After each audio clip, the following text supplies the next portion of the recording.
What's going on, everybody? Welcome back. Thanks for checking out this episode of the Keep Klimbing podcast. Back today with Mr. Brian French himself.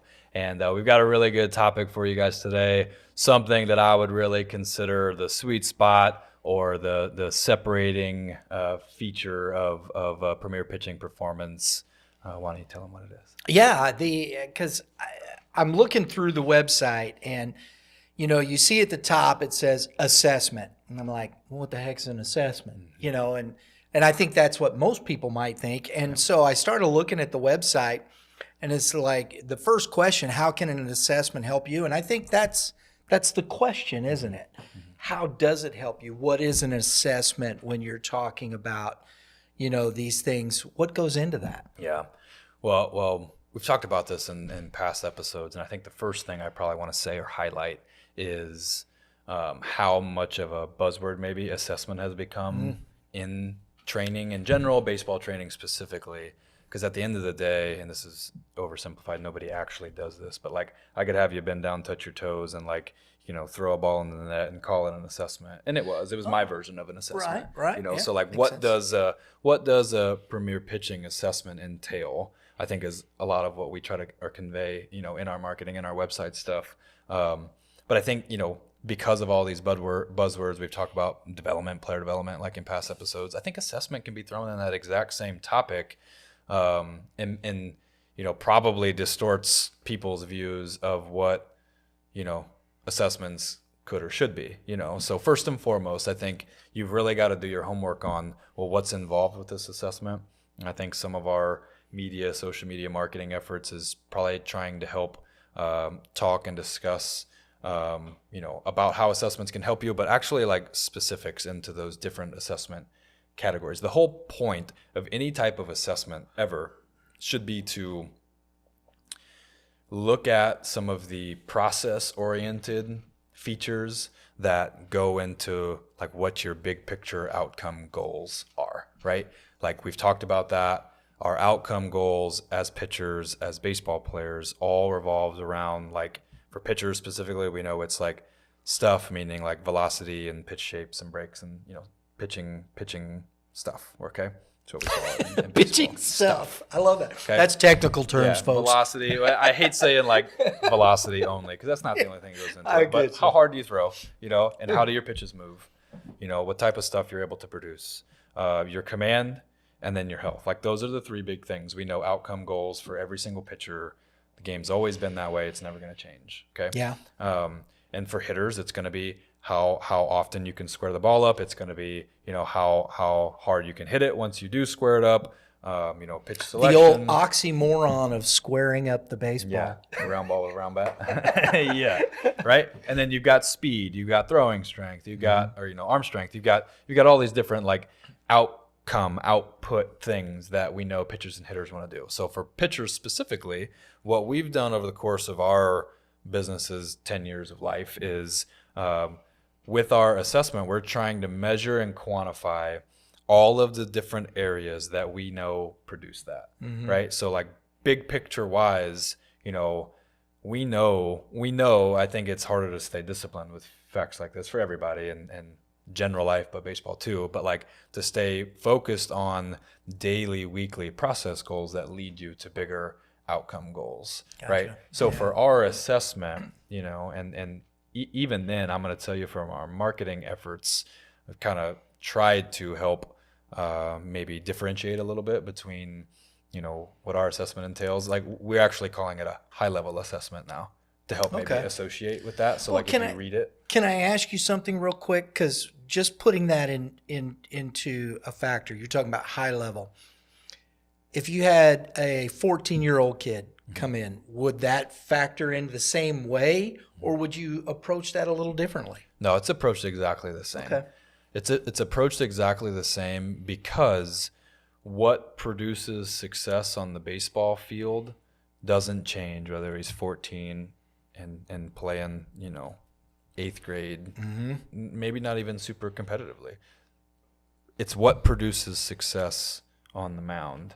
Okay, so what's affected by the 14-year-old doing it as opposed to the 34-year-old doing it that's already in the major leagues or whatever have you is going to be much more around his biological age and training age, you know, and like where does he fit and fall in the overall like development progression, right? Which that's going to look very different from a 14-year-old to a 34-year-old. We're going to build key fundamental features into this, you know, 14-year-old's training program that you know, the 34-year-olds already spent a lot of time and equity like built up into that. Those fundamentals are still like important to him, but he's got those kind of drilled down and looking for like more nuanced ways to get better, right? Gotcha. So from a measurement standpoint, no, because at the end of the day, what we've done with all of our technology and tools and data collection is we've identified what, from a process standpoint, what actually impacts the outcome goals. Okay. And so every measurement in our high level assessment that we take is meant to find optimal ranges of like where players need to fall inside of these assessment categories, right? So inside of our assessment is going to be a table assessment where they're measuring active and passive ranges of motion, how your body is fit together, your overall body anatomy, because that's a huge determining factor. Okay. Then you're going to go through a mound assessment that's going to involve like biomechanics reports from our motion capture lab, and it's going to involve pitch quality reports from our lab that you know, is a combination of the TrackMan type of data, the ball flight analytics, plus high speed like grip release video. They're paired up so that you can see, well, you know, when my hand is at this position, you know, TrackMan's got a data point for that, but here's how the ball actually comes out. And I mean, we're going all the way down into like seam orientation and the way that, you know, like wind resistance as it's flying towards the plate, you know. So you're going to look at things like that, and then you're going to come back over into the weight room and you're going to finish. There definitely is a little bit of a progression even involved in the weight room assessment, because a 14-year-old obviously is not going to be as developed in the weight room as an older player like would be. That first and foremost, they've got to kind of pass some movement quality tests in the weight room. Then we're going to go to like some strength and stability, you know, capabilities there, and then go into some power and force plate testing as well. That was one of the most intriguing things when you're talking about, you know, the hand and seeing, you know, I understand, you know, being consistent, delivery, you know, the tunnel, same spot and whatnot. But can you really, I mean, how well, when you're assessing that and a person, you know, can you holding the hand in the same place? Is that what you're talking about when you're talking about the repeatability? Yeah, sure. Repeatability of like of your hand and hand placement. You know, our app and our reporting systems basically, you know, I can get some images up here, kind of like as we're talking about this, to showcase maybe some of the things that our app shows from a reporting feature, right. But showing like how you're able to repeat it absolutely is a big thing. How you're, you know, what the command measurements look like there, what the velocity and movement profile metrics look like there. I think the biggest thing that maybe people see or learn about, you know, seam orientation or grip, you know, is like at the end of the day, the way my body moves to deliver the ball is going to be slightly different than the way yours does. So you can't necessarily take my grip exactly and throw it the way you throw it to get the exact same, you know, spin or orientation or you know, vertical attack angle or whatever the metric is, because the way you're delivering it's different, right? So there's similar features, and we do know and have it boiled down where, you know, there's certain ways that the ball has to spin from a sheer physics standpoint. There's certain ways that the ball has to spin to affect the air a certain way to get the movement to go the way that we want it to go. Okay. Now, so how you get there is going to be different, though. Yeah. So in that respect too, you know, we always, you hear about laces being different, you know, and I'm sorry, this popped in my head. I can't help it. You know, from high school to college to the professional level, what is the difference in the baseball in that respect? It makes a huge difference. I think every step of the way you're kind of evolving how you need to hold the ball, how it comes out of your hand, you know, like really in general, basically the ball gets wound a little tighter and the seams get a little shorter, you know, every time you kind of go up. They're supposed to be like relatively the same, but at the end of the day, like a Major League Baseball is like if you've ever held one, like a cue ball in your hand, you know, and then the college ones like aren't quite so tight and the seams aren't quite so short, you know. I actually found as I got older, I liked the smaller seams and I liked the tighter wound balls. Truly, I think the major league balls actually move more. They go faster and they move more, but they also fly further once they get hit. So like there's some balance there, you know. Because a tighter wound ball is going to be more compact when a bat hits it, obviously. Right. And you know, but I will say for younger kids, especially with smaller hands, especially with like less grip strength, the bigger seams are just a little bit easier to get like anchored in on and throw more consistent. So the assessment process, depending upon too, does that factor in when you look at that as to where that player is, whether he's in high school, college, or professional baseball? So the assessment data is going to get captured. You know, the assessment data is going to get captured, but basically in that diagnosis and the player breakdown, after you do an assessment, every single player goes through an assessment recap meeting, so that it's not like we took all this data and you have no idea what it means or what we're going to do with it. It's not just fake. Really, it's a little bit of a proof that we're going to make this like actually make sense for you. And that money that you spent on our assessment wasn't just because we wanted to collect something from you up front, right? Like you get an assessment recap meeting, you talk about your injury history, your goals, and a huge breakdown of what you need to focus on within your training. Also to create a little bit of a buy-in like culture there, because here's what your data says, here's the type of training program that we're going to do or where we're going to start within this training program, and here's what you really need to focus on first, trying to kind of like maybe set that player's frame of mind, you know, at the correct spot of where they're at in that progression, right? So that for that 14-year-old kid, you know, in a scenario like that, he's not going to get a big breakdown about his seam orientation and his grip release stuff. Gotcha. Because we've got much more fundamental body composition type of things to you know, strength and stability markers, you know, baseline markers that like we're really going to focus on.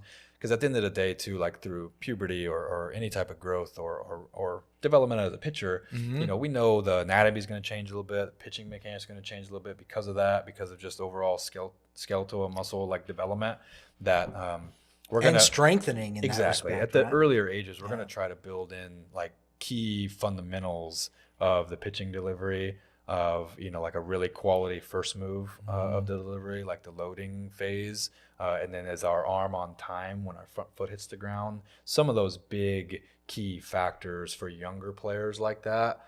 So then as we continue down this development, you know, or down this like progression of development, like then we've got more data to keep kind of going on what needs to come next.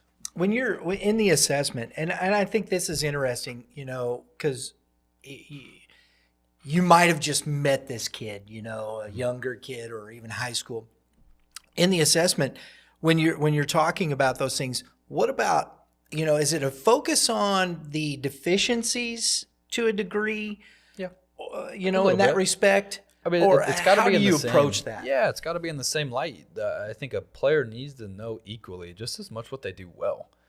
You know, what they do well is what they, and I think that's probably what most people think. They want to come in and see what's wrong with their pitching delivery, you know. Fair. And yeah, I mean, I get it's because we're hungry to get better. That's not a bad thing, you know. But there's probably just as much time in that recap meeting spent talking about what you do right, because also it's a you know, it's a culmination of all those things to maybe see and understand like who you are and where you're at as a player. That, you know, understanding what you do well in your delivery so that you don't ever change any of those things in pursuit of these things getting get better, you know, is that's a huge that deal, happens, you know? Doesn't it? Yeah, and the overall trying to paint the picture and trying to educate especially younger players on like what's truly important within our deliveries and like where do we have some wiggle room to be ourselves and to move the way that my body wants to move to be there. It doesn't have to look like that guy, because as long as I like those key factors, as long as I throw hard, throw strikes, and stay healthy, like that's what matters. You know. Yeah. Coach is happy, right? There's all shapes and sizes of those guys and deliveries of those guys that are in Hall of Fame. You know, right. Because ultimately that's what a good pitching delivery is. You know, it doesn't look a certain way; it produces a certain way, right? And you backtrack off of that. Right. So you know, when you're going through that process, you know, you can take it and boil it down and say that there are some key features that all of those guys do, whether they're, you know, 6'7", 240 pounds, or they're 5'7", 180 pounds. Arms on time, front foot's down, like pelvis rotates, trunk rotates. You know, it's efficient.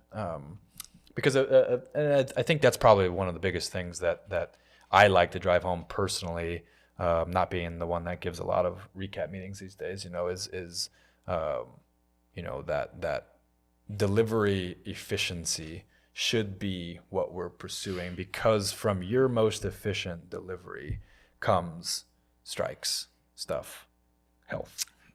Right. So if we're just sitting there pursuing velocity, then the other two things could kind of go awry. If we're just kind of pursuing health and we're super cautious, then maybe we don't get the velocity that we need. If we're too crazy about command, then maybe the other things suffer too, or et cetera. It's tough, isn't it? Because trying to balance that, because everybody has their opinions, I'm sure. I know I do, and in that respect, when you look at things, I'm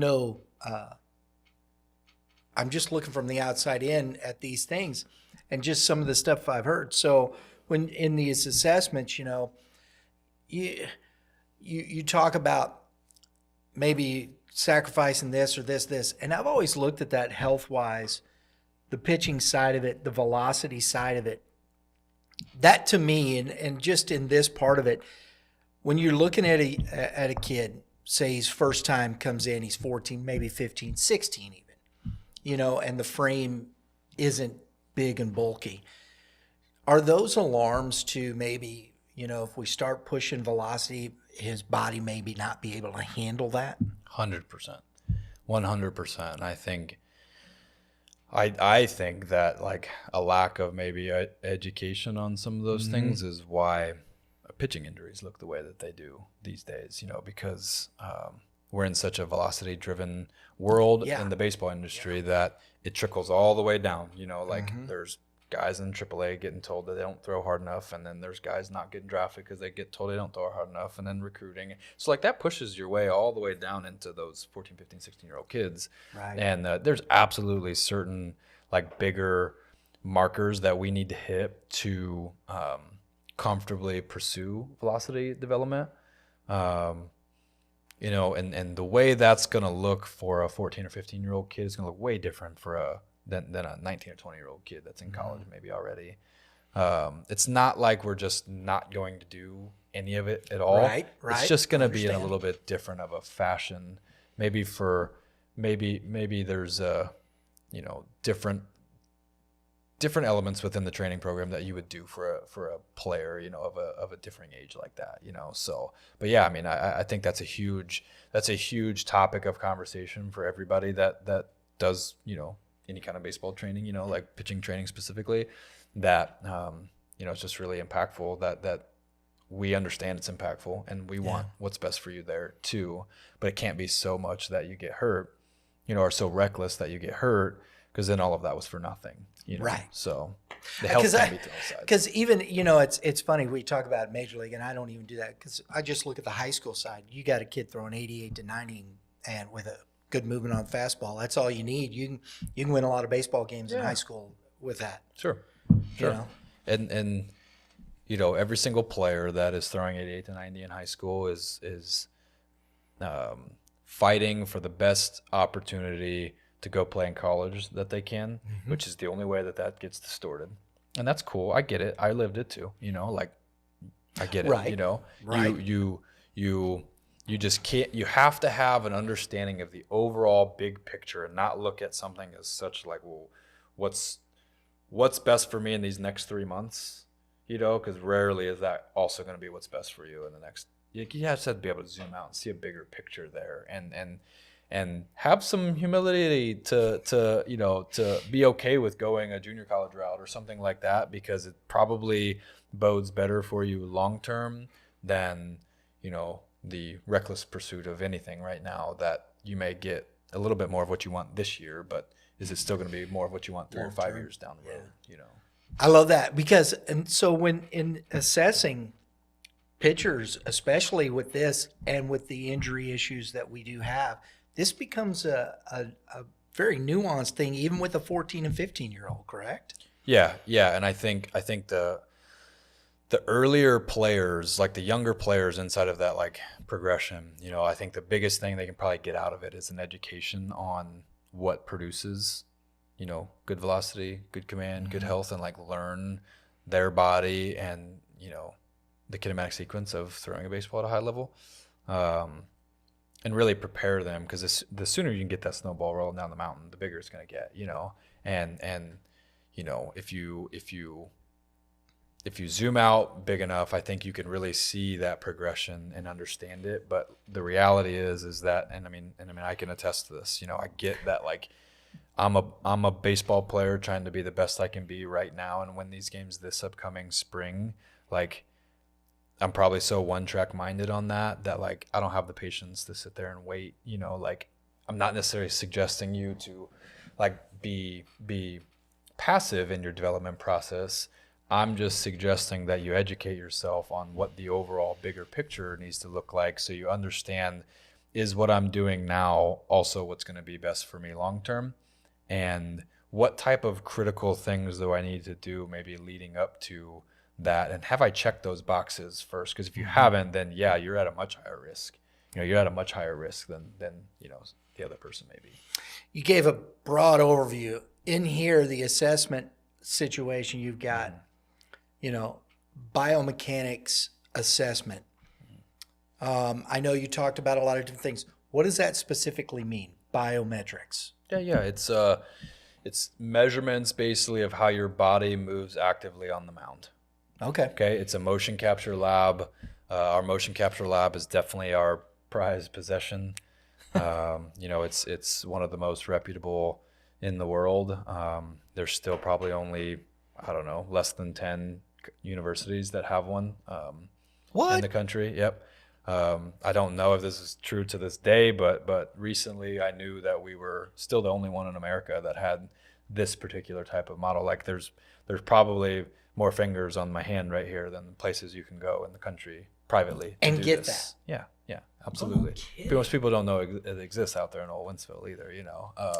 It's definitely a major league caliber tool. It exists way more at major league ballparks, because they also have the system's called a Kinetrack system. They also have a form of it where it can be in the stadiums and take, when you're actually in the game mound. Obviously, ours is in cameras and up around the mound, or on tripods, and like around the mound. You can't do like live batting situations, but these cameras, like, at picture Busch Stadium, this camera's like mounted on the left field like thing, and they're pointing towards the field.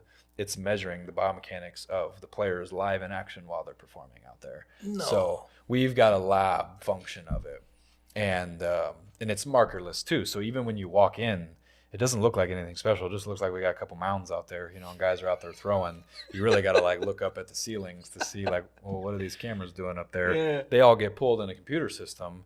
And that's one of the things I love about Boost, the app that we're developing, is that, every player at Premier now has a login account where they can go in and like see their data more on a, consistent basis. It uploads more frequently, not just like when I put a report down in front of you. Like, you can log in, you throw a bullpen right now at the facility, you can it'll run a script, automatically overnight. You can wake up next morning, log in, and see all your TrackMan numbers, see your motion capture numbers, like see your numbers right then, like after you test, with the video that goes along with it in slow mo or like regular speed.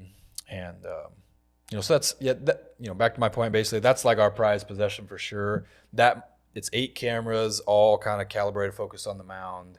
And it's basically measuring from the time you lift your leg, all of the, angles and speeds at which you rotate at. Gotcha. And it's trying to measure. So then what we've done with all that is we've taken all those data, all those different data points.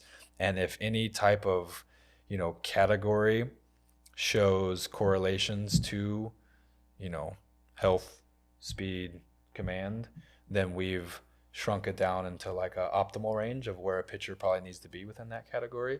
And not every single one of them has them. And to be honest with you, there's definitely outliers, within that, like I said, we always take, well, does the pitcher throw hard? Does he throw strikes? Does he stay healthy as our guiding light? Like, that's what's most important. Is that the pitch quality assessment?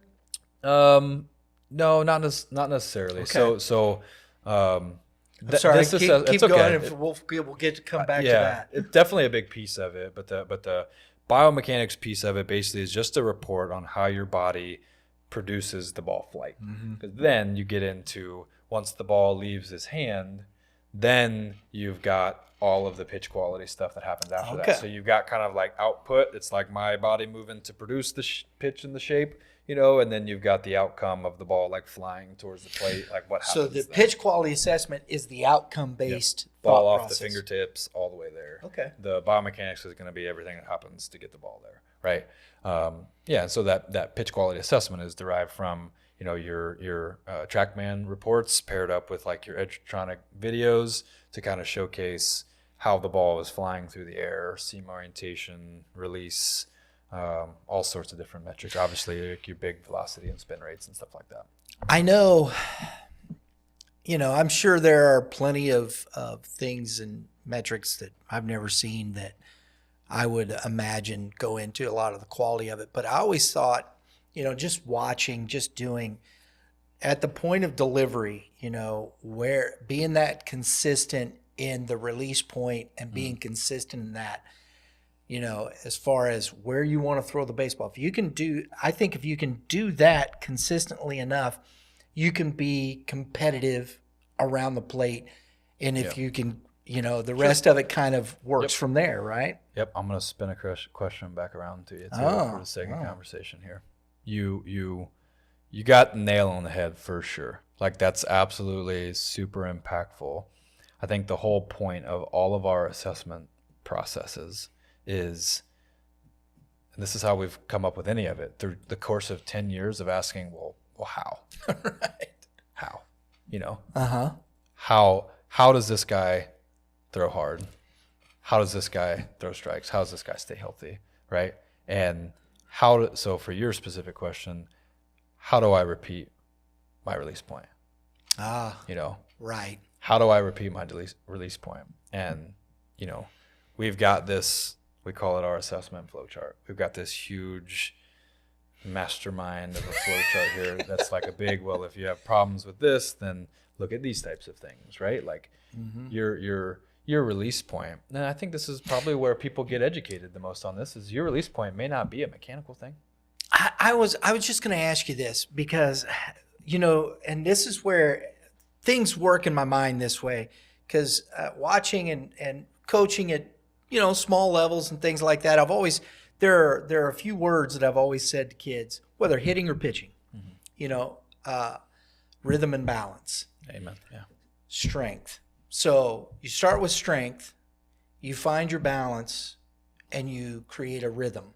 And it's true in sports. You hear about, oh, he's in a great rhythm, you know, and these are common refrains. And I'm sure that's where, and before some of this, I think that's basically all you really had was that strength and balance. Can you stay balanced enough to create a good rhythm to get where you need to go? And those are still like very key, you know, factors in becoming a better pitcher, you know, like especially for our younger players in those assessment recap meetings. The words that we throw around to them is to be balanced, amen, and then to be athletic. Okay. To be an athletic thrower. And I think those two things, probably what we mean there is to be like strong and have rhythm. You know what I mean? Like I would say that those things are probably consumed. But I like it. Athletic. Yeah. Like we want balanced athletic throwers, you know, and like that's going to be where your best repeatability, you know, not trying to be a robot, not trying to do it some way you saw somebody do it. Like, let me ask you this. Do you think that each individual player has their own best release point? Absolutely. Yeah. Because nobody, and I think I've said this to you before, maybe just in conversation. If everybody was the same, you would see it. Nobody is, especially you see it on the mound, you see it in the batter's box. Those two places, especially in baseball. You don't see people start the same way. Yeah. It's how you finish. Yep. Well, and so like you kind of go through those, especially having this whole database now of metrics on players. It's like, well, how or why? You know, like, you know, well, their anatomy is different, or their, you know, muscle mass, their muscular, you know, skeletal, and like their muscles are different. You know, their tendons are different. Their way their body is wound up is just different, right? Right. But trying to help players find those like optimal ranges, those optimal spots for them, I think is also pretty difficult, because then And this is where the technology comes in. technology can come in, absolutely, and you find yourself potentially trying to erase some habits that maybe they thought or got taught or were coached into. And when sometimes you've seen players, and I'm sure you've had this, you fall into a bad habit and you can't feel it, and somebody's trying to explain where it is, and I think this may be where some of these the technology, the cameras, the biometrics, looking at the biomechanic assessment, you might see a flaw that you might not be able to see otherwise, right? I think a bunch of our players utilize that motion capture system for that there, exactly. Like we will have like our pro and major league players like fly home over the All-Star break to jump on that to see how they're moving compared to when they left in January, February, because they probably had all that time to work on feeling good and getting right in January and February. And then things happen throughout the course of the season. And, there's all sorts of different factors that go in there that, like people use that as like a benchmark of like, well, how am I moving compared to when I was moving good? Then I think that's probably one of the biggest things that people, get out of our assessment process there is that like, it's not just important to capture when you're feeling bad. It's really important to capture when you're feeling good too. Because at some point you're going to ebb and flow. You're not always going to feel good, like come back and capture then when you feel less good and see what's different objectively. Because at the end of the day, man, I've lived it for so long too. And like, man, I just feel off here. You don't really know how to quantify it. But if you can take that I feel off thought, actually put it down on a piece of paper with numbers and eliminate every single other thought or distraction except for bingo, there's my issue. Right. I need to do that. Right. How much quicker could you correct that slump than without that?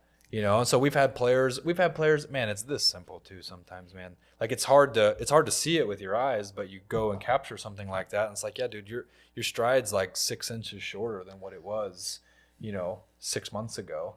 Like why?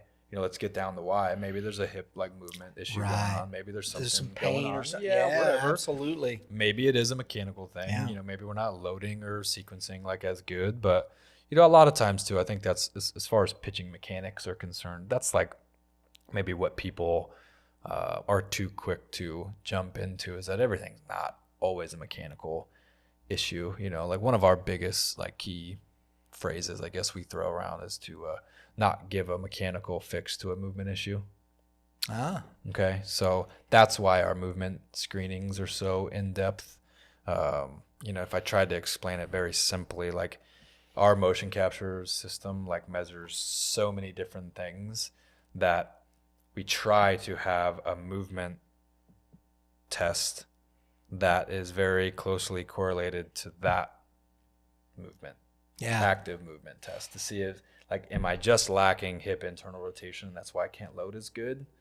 Well, then you don't even have to worry about the mechanical fix to fix that. We just get this hip moving better in the weight room, and then it's probably going to fix itself because the more thoughts we can eliminate for anybody, the better. Right, you do. You don't want to be thinking through your delivery, do you? No. I mean, you know the pitch, let it happen. Yeah. So one of the biggest things that I wanted to talk about assessment processes too, that I think a lot of people out there need to see or understand too, and even other businesses like doing this, is that is the topic of data integrity. We are talking about this tool. I mean, why the heck would I go buy this? Why would we go buy something like this? Like it costs a lot of money. It's a really like high tech tool. It can help players and how many people knowing how to use it, right? Yeah, it's 100% because of data integrity. Other options out there that are cheaper, that are easier to travel with, better to capture more players with. 100%, no doubt about it. Yeah. Let me give you an analogy that this is what I tell everybody else. Okay, from a data integrity standpoint, if you're going to run a program based off of data or a data-driven type of program, or if you're using data to evaluate a player at all, okay, and your data integrity isn't isn't there, or at least as good as it could be, what good is that data to you? You know, I tell people this analogy all the time. You and me are sitting here watching this kid pitch, and he's throwing, and I've got a radar gun. We're going to write an article about him, okay? Right. Like, people are going to read this, and it's going to matter to somebody else, Right, right? right. And my gun is 6 miles an hour hot, and then 2 miles an hour slow, and then it's on, and then it's a 1.5 hot, and like, you don't even trust the ones where it's right because you don't know when it's right. It's true. So when you take other data tools like that and you implement them, and you don't know for sure if they're accurate or not, and then you're going to take that data and try to make an individualized program, or even in the baseline, assessment conversation that we were talking about, is you're going to take that to evaluate a player. Well, if we didn't really know where he started and he did all this stuff, and it shows he's 6 inches better on his broad jump, but it wasn't. It was a misread on the data, or maybe this one was 2 under and this was 2 over, so it amassed to 4 better, but he didn't actually get better. Like, that's a problem too. That's a problem too. Yeah. So data integrity, like if anybody wanted to look at like what we're doing from a data collection or assessment process, that's probably the biggest point that I talk to people about or try to drive home, is that, like, man, it's a lot. We go through a lot of effort as a company, whether it be personnel, whether it be budgeting, whether it be research and development, to make sure that we are getting the absolute best, equipment to measure those things. That if we were just doing it to like do it, then I wouldn't spend the money on it. If I was going to get that, I wouldn't even buy a radar gun if that's what it was going to do. I think it's interesting, it's popped up. I don't know if it's relevant. It seems relevant to me in this respect because, sometimes, I know PG, PBR, they use, when they're doing like the 60, they use the radar, they're using the motion sensors that speed gates, right. Well, and I'm sure the integrity of those, they work to do that and keep them up to speed and whatnot. But then you got this kid that's over here running on grass that hadn't been cut in a week. And you got this kid over here that's running on controllable turf. factors. Yeah, amen. Right? Mm-hmm. It's true, isn't it? Yeah. And I mean, those scenarios have to get like taken into account. So I mean, that I'll take it, maybe apply it back to like our motion capture deal there, that like the way that the stadium unit would capture, it's got to be taken into account the way you would capture a bullpen, because it's not going to be the same. Wow. Okay. Now the way the player moves is the same. I understand. Right? I get you. Like that player's strides in that 60, like, don't change whether he's on grass or whether he's on this. Right. But like how fast he can go, or the traction that he's getting, or the like the friction he's getting from the longer grass or shorter turf or whatever have you is different. So like you got external factors that come into play for sure. And I mean, look, you could talk about that. And like, you talk about like the pitch quality numbers and the TrackMan stuff. Like, the ball's going to fly different in Colorado than it flies in St. Louis too, So like there's external factors that have to be, and you have to be, that's where like some experience or wisdom, I guess, in consuming those numbers come in, that you have to have that type of experience to understand what type of maybe the air conditioning's on in the building too. I mean, seriously, yeah. It's true. It is. Right? It absolutely is. Because you get in a bigger building, some of those, no offense, and I'm not trying to make it's just the reality of it sometimes. Yeah. I'm sorry. Yeah, I think those things like definitely have a huge impact, and that's where like maybe some experience or wisdom, in that regard, like help. But yeah, I mean, you as the data provider or capturer, like should be trying to get as many controllable factors like in place as possible, and make it as consistent from test to test. I mean, shoot, even if you had like a movement screening, just the integrity. And because I was talking about personnel earlier, like training sessions, so that like if you gave a movement screening and then I gave a movement screening, there wasn't a difference between the way I measured it and the way you measured it. Right. So like that's a lot of effort that people don't really understand, that we go through on the back end of all these to make sure that it's as consistent as absolute possible, and first and foremost, it revolves around like hiring good people. Like we've got an awesome coaching staff that helps like kind of lead and put all this together.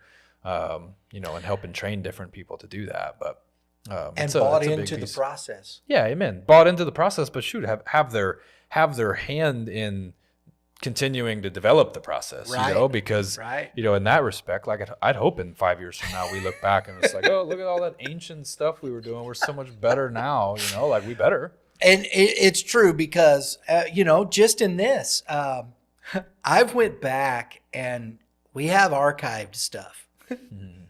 And I look back at 2017, 2018, I'm like, gosh, we put that out. Yep.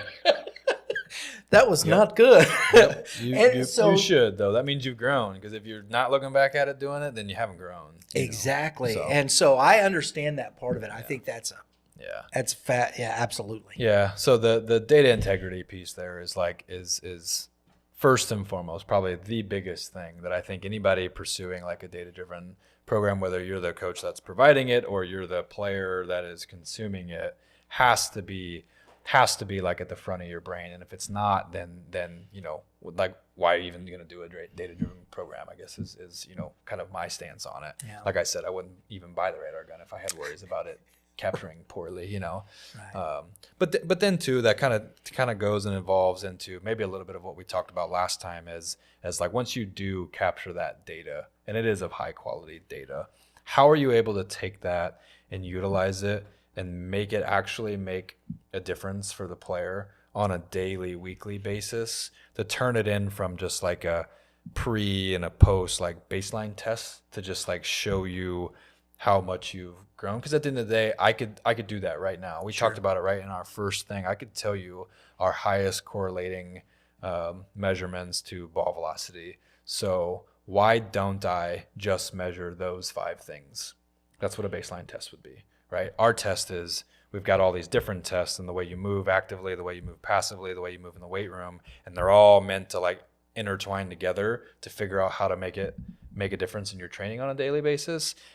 Because if not, then why wouldn't I just take those 5 measurements that highest correlate? Because then if I could say, well, if you just focus on these 15 measurements, right? 5 in mobility, 5 in your mechanics, 5 in the weight room, and you do those 15 things better, like, you're probably going to be a better pitcher. So you test those 15 things, you do a good enough like baseball training program, and then I retest those 15 things. If all those things go up, it's a pretty good chance that you're going to be a better baseball player because of it. And absolutely, that's true. That's a baseline test. That's not what we're doing.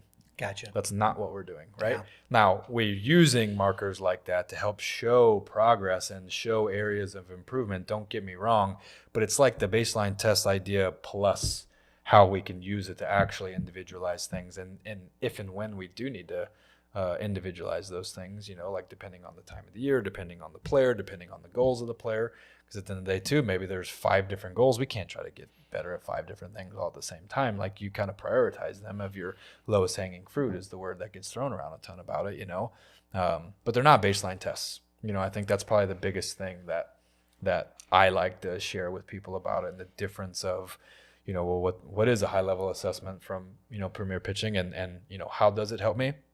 Well, what it should do is it should really teach you how you move, who you are. And then it should really make an impact on a day-to-day basis, your training, and then it should really help you grow and evolve through your training processes as you kind of hit key benchmarks in your progression. It should continue to grow and evolve with you, Yeah. And those are probably the biggest things that people see and learn about it, and at the end of the day, like a assessment like this, whether you train at our facilities or not, should be able to grab this data, and you do an assessment and you don't have a commitment to do our training, that's okay. You can still come do an assessment. You get the exact same breakdown. You get the exact same assessment recap. You get the exact same, meeting post-assessment that you would get even if you do train.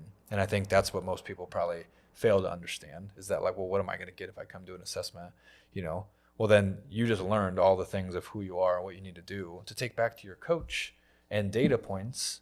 Oh, by the way, too, that price right there that you come and do it, you already get a post test. I don't recharge by the assessment. So you come spend $600 and you do one of our assessments, I already give you the second one for free, because I want you to come back and retest it to make sure what you did in the middle there was worth your time. and it actually made an impact for you. So it's a lot. There's a lot that goes into it, but I also am, like you can tell, passionate about like getting other people in to do it, whether you train with our coaching staff or not. Right. Like the assessments can help you, and you know, I think the proof's in the pudding there of how much we travel and do all those assessment for our, you know, colleges that we consult and support. Yeah. You know, it's 12 different colleges again this year that, like, we've got college coaches that come to us that want us to come down there and do the exact same thing for them, and we love to do it. We're proud to do it. We love being involved in a smaller capacity with these different, you know, college programs, but you know, we still got to get over to Lindenwood. Yeah, amen. I agree. Yeah, we got to do that. Yeah, we got to do that.